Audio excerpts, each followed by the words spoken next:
जय हिंद दोस्तों, वंदे मातरम।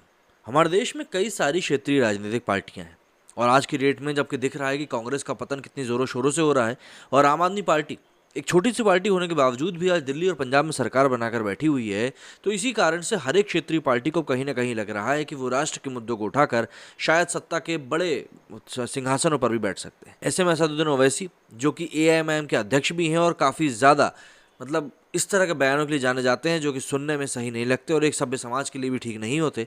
अब उन्होंने इस प्रकार की चेतावनी जारी कर दी है भाई कि प्रधानमंत्री के घर में लोग घुस जाएंगे, जबकि वो फ्री की रेवड़ी लगाने वालों को तो कुछ बोल नहीं पा रहे हैं कि जो लोग फ्री में कुछ भी बांटने वूटने का काम करवा रहे हैं कि भाई बिजली फ्री में ले लो, ट्रांसपोर्टेशन फ्री में ले लो, ऐसे लोगों को तो कुछ बोल नहीं पा रहे हैं। लेकिन प्रधानमंत्री के घर में घुसने का आइडिया लोगों को देने से वो चूकते नजर नहीं है।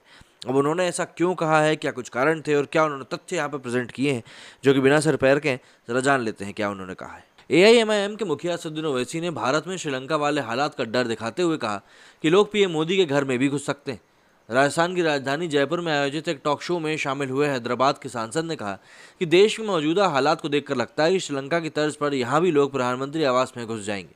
उन्होंने दावा किया कि भारत में हिंदू मुस्लिम राजनीति हो रही है जिसमें नुकसान मुस्लिमों का हो रहा है। मतलब भाई साहब का कहना यह था कि अगर इनका फायदा हो रहा होता तो शायद लड़ाइयाँ नहीं होती। खैर, ओवैसी ने दावा किया कि आजकल राजनीतिक पार्टियां अप्रासंगिक हो चुकी हैं।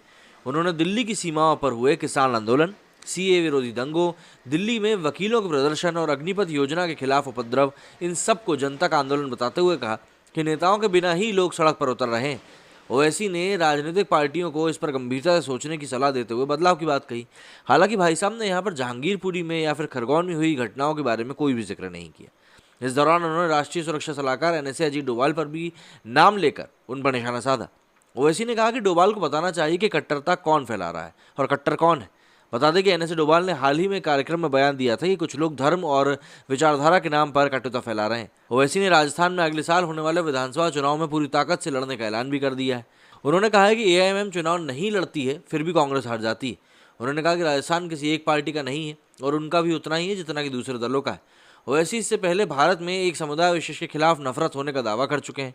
उन्होंने आरएसएस पर भी निशाना साधते हुए कहा कि उन्हें इंद्रेश कुमार से सर्टिफिकेट नहीं चाहिए, उन्हें ये बताना चाहिए कि संघ की शाखाओं में किसके नाम पर और क्या शपथ ली जाती।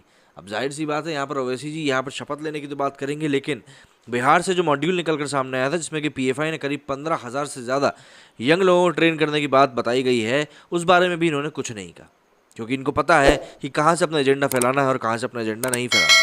अजीत डोभाल ने साफ तौर पर यही कहा था कि कुछ लोग गलत चीज़ें फैला रहे हैं, ऐसे में सभी धर्म गुरुओं को साथ में आकर काम करने की ज़रूरत है।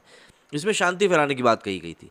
यहाँ पर उन्होंने ये नहीं कहा था कि लोग प्रधानमंत्री के घर में घुस जाएंगे, लेकिन बात वही है ना कि फ़र्क सोच सोच का होता है। और यहाँ पर ओवैसी ने जो बात दिखाई है, जो बात बताई है, वो सीधे तौर पर सिर्फ और सिर्फ उनकी सोच को दर्शाता है और कुछ भी नहीं।